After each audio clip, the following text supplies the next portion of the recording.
No, madam. Did he tell you where he was going? Yes, madam. Yes, madam. Then why haven't you told me, stupid? Madam didn't ask me. But that is no reason for your not telling me, is it? Madam said only this morning I was not to chatter, so I thought. Well, where did Monsieur say he was going? To my mother's, madam. To your mother's indeed? And why, pray? Monsieur asked me how she was, and I told him she was feeling poorly. You told him she was feeling poorly, did you? And so my brother is to be kept out of his bed and go without his supper because you told him she was feeling poorly? There's gratitude for you. Put the salt cellars on the table, the silver ones. The silver ones, madam? Yes, these silver ones. Are you deaf as well as stupid? They are sold, madam. Sold? Sold? Are you mad? Who sold them? Why were they sold? Monsieur the bishop told me this afternoon while we were out to take them to Monsieur Gervais, who has often admired them, and sell them for as much as I could. Monsieur the bishop, sir? But what can he have wanted with the money? Pardon, madam, but I think it was for Mrs. Fernandez. Mrs. Fernandez, indeed? Mrs. Fernandez? What? The old witch who lives at the top of the hill and who says she's bedridden because she's too lazy to do any work? And what did Mrs. Fernandez want with the money, pray? Madam, it was for the rent. The bailiff would not wait any longer and threatened to turn her out today if it were not paid. So, she sent little Jean to Monsieur to ask for help and... Oh, it is hopeless, hopeless. We shall have nothing left. His estate is sold. His savings have gone. His furniture, everything. Were it not for my little dot, we should starve. And now my beautiful salt cellars. Oh, it is too much, too much. Madam, I'm sorry, but if I had known... Sorry? And why, pray? If Monsieur the bishop chooses to sell his salt cellars, he may do so, I suppose. Go and wash your hands. They're disgracefully dirty. Yes, madam. Ah, how nice and warm it is in here. It is worth going out in the cold for the sake of the comfort of coming in. Thank you, dear. Why? What is the matter? You have been crying. Has Mari been troublesome? No, it wasn't Mari, but... Well, you shall tell me presently. Mari, my child, run home now. Your mother is better. I have prayed with her and the doctor has been. Run home. And Mari, let yourself in quietly in case your mother is asleep. Oh, thanks, monsieur.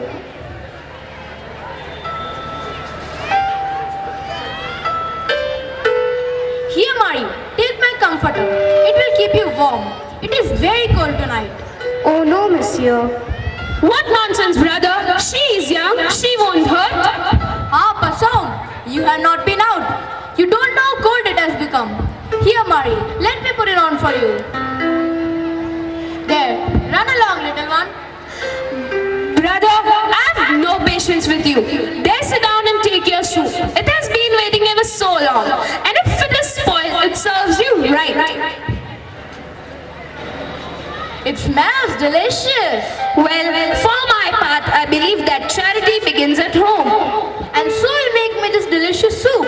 You are very good to me, sister. But it is ridiculous. You sold silver salt cellars. You gave away everything. Everything. You will soon have nothing left. My dear, there's so much suffering in the world and I can do so little. So very little. Suffering? Yes. But you never think of the suffering you cause to those who love you best. The suffering you cause to me. No sooner is my back turned than you get that little minx Mari to sell the silver salt cellars. They were beautiful. But still, dear, one can eat salt out of China just as well. I had no money, so I had to dispose of the salt cellars to pay the rent. Oh, gone! You're incorrigible. You'll sell your candlesticks next to pay someone's rent. No, sister, not my candlesticks. You see, dear, my mother gave them to me on her deathbed just after you were born. And she asked me to keep the remembrance of her. So, I would like to keep them. Brother, you will break my heart. Please give me a blessing. I am going to bed.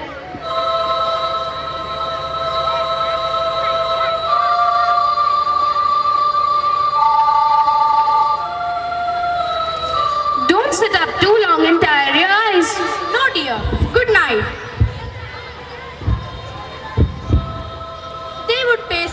rent. It was kind of her to think of that.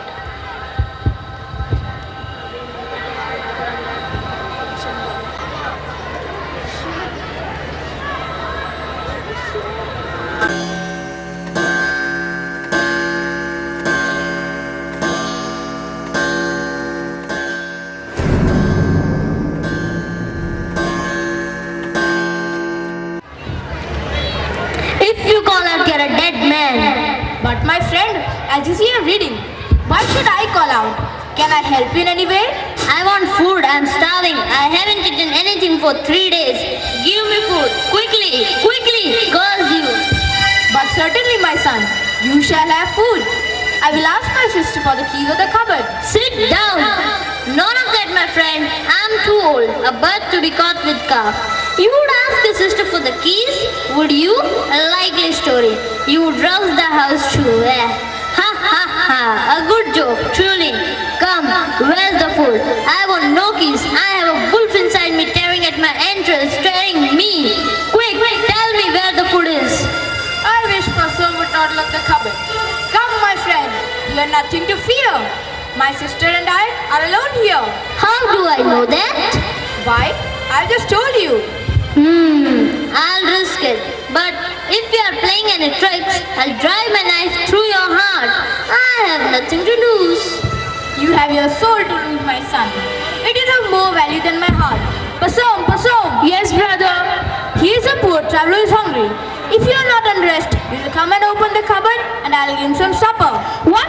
At this time of night? A pretty business truly. Are we to have no sleep now, but to be at the beck and call of every ne'er-do-well who happens to pass?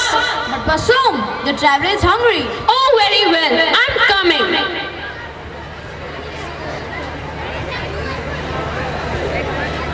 Brother, what is he doing with that knife? The knife? Oh well, you see, dear. Perhaps he may have thought that I had sold ours. Brother, I'm frightened. He glares at us like a wild beast. Give me the keys, Pasum. And now, dear, you may go to bed. Stop! Neither of you leave this room till I do. Pasum, will you favor the gentleman with a company of supper? He evidently deserves it. Very well, brother.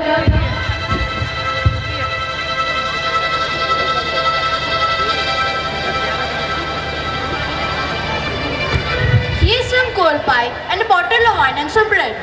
Put them on the table and stand below it so that I can see you. My knife is sharp, and as for forks, steel. We don't use forks in prison. Prison? Why the devil? Do you leave the windows unshuttered and the door unbarred so that anyone can come in? It's a full line. Oh, my nice clean floor. You are not afraid of thieves? I'm sorry for them. Pasum, you may leave us. Good night. The bishop? Ha ha ha. Well, do you know what I am? I think one who has suffered much. Suffered? My God, yes. But that's a long time ago. Ha ha ha. That was when I was a man. Now I'm not a man. Now I'm a number 15729, and I lived in hell for 10 years. Tell me about the time before you went to hell. It's so long ago, I forgot. But I had a little cottage. There were vines growing on it. They looked pretty with the evening sun on them. My wife, Janet, and I lived there. One day, she was ill. We had no food. I could get no work. It was a bad year. She was ill and dying. So I stole to buy her food. They caught me. I pleaded to them. I told them why I stole. But they laughed at me. And I was sentenced to 10 years in the prison halls. 10 years in hell. The night I was sentenced, the jailer told me Janet was dead. Damn them. God curse them all. Now tell me about the prison ship. About hell.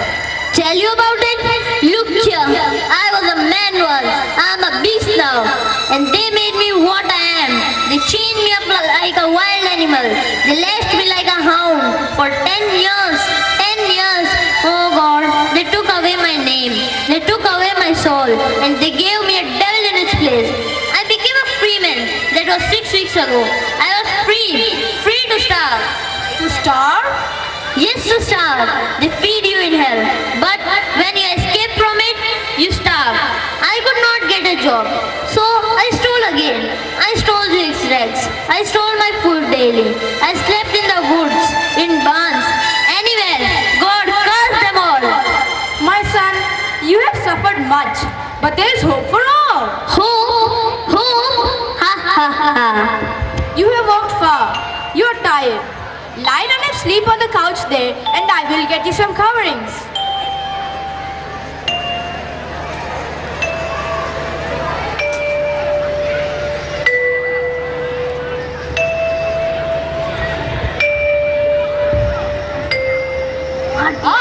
You're admiring my candlesticks. I'm proud of them. They're a gift from your mother. Your bed is ready.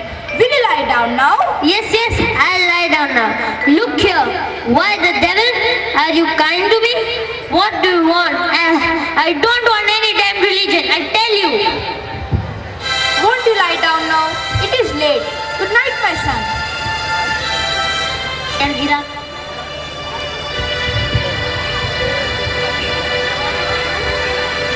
No lock? Of course. Curse it. I'll have another look at them. Worth hundreds I earned. If I had these turned into money, I'll get a good start in life. I'll take his candlesticks and go. If I stay here, he'll preach at me in the morning and I'll get soft. Damn him and his preaching's true. Here goes. Who's there? Who's there, I say? Am I to get no sleep tonight? Who's there, I say? I'm sure I heard the door shut. No one here? The candlesticks, they're gone! Brother, come out! Fire! Thief! What is it, dear? What is it? What is the matter? He has gone! The man with the hungry eyes has gone! And he has taken your candlesticks! That is hard. Very hard. They were all I had. Well, but go and inform the police. He can't have gone far. So, it was my fault. I led him to temptation. Oh, nonsense! I led him into temptation indeed. The man is a thief, a covert scoundrel thief. I knew it the moment I saw him. Go and inform the police or I will. And heaven sent back to prison? Sent back to hell? No, Pasong. It is a just punishment for me. No, brother, you're wrong. If you won't tell the police, I will. I will not stand by and see you robbed. Stop, Pasong. The candlesticks are mine. They are his now. It is better so. He is more deserved than I. My mother would have wished it, so had she been here. But Monsieur, we have something for you. May we enter? enter, my son.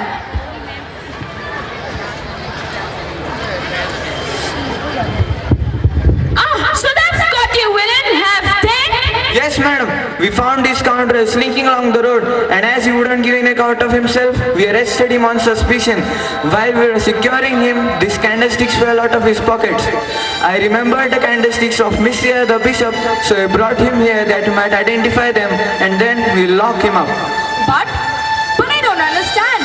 This gentleman is my very good friend. Your friend, Monsieur? Holy Virgin! Well, Yes, my friend.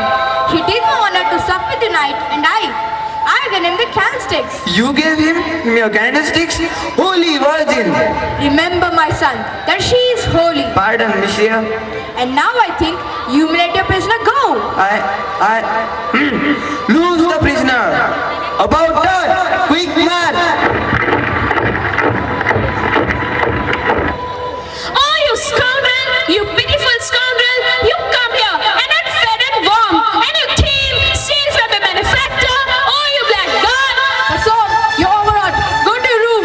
What? And leave you with him to be cheated again? Perhaps murdered? No, I will not. Pasom, leave us. I wish it. Well, if I must go, at least I'll take the candlesticks with me. Pasom, place the candle on the table and leave us. I will not. I, your bishop, commanded.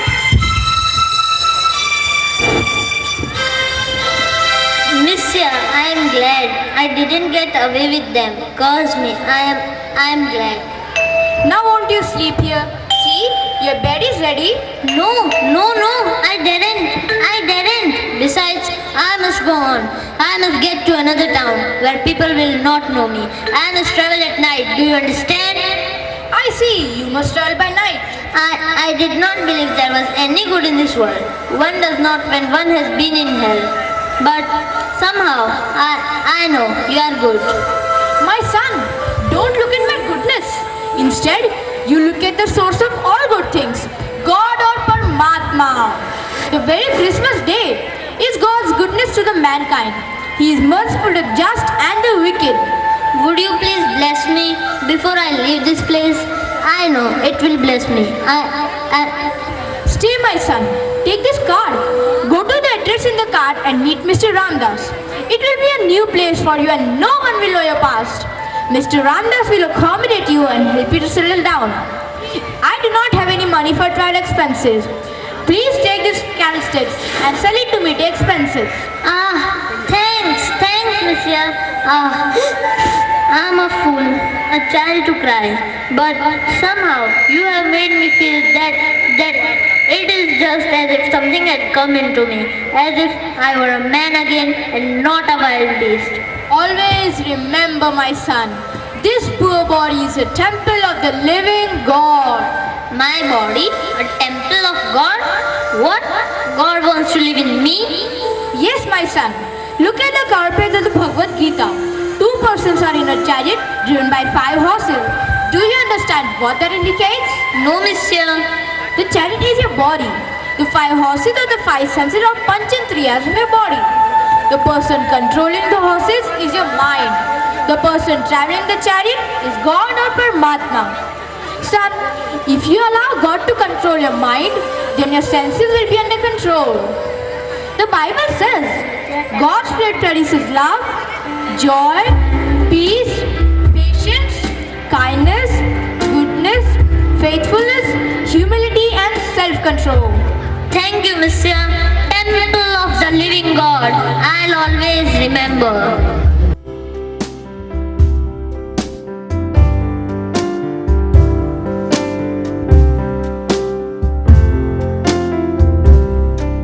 My soul is lost, so lonely and so cold, just like a lamb that is strayed from the fold. Across the barren waste of sin I roam. O gentle shepherd, hear my cry and lead me home. The hours go by on frightened wings of flight, while wolves of hell are waiting for the night to claim the soul that wandered from the fold. O gentle shepherd, hear my cry and save my soul. O gentle shepherd, hear my lonely cry, and in thy cool green pasture let me lie beside the still clear water. Lead thou me, O gentle shepherd, say forevermore with thee.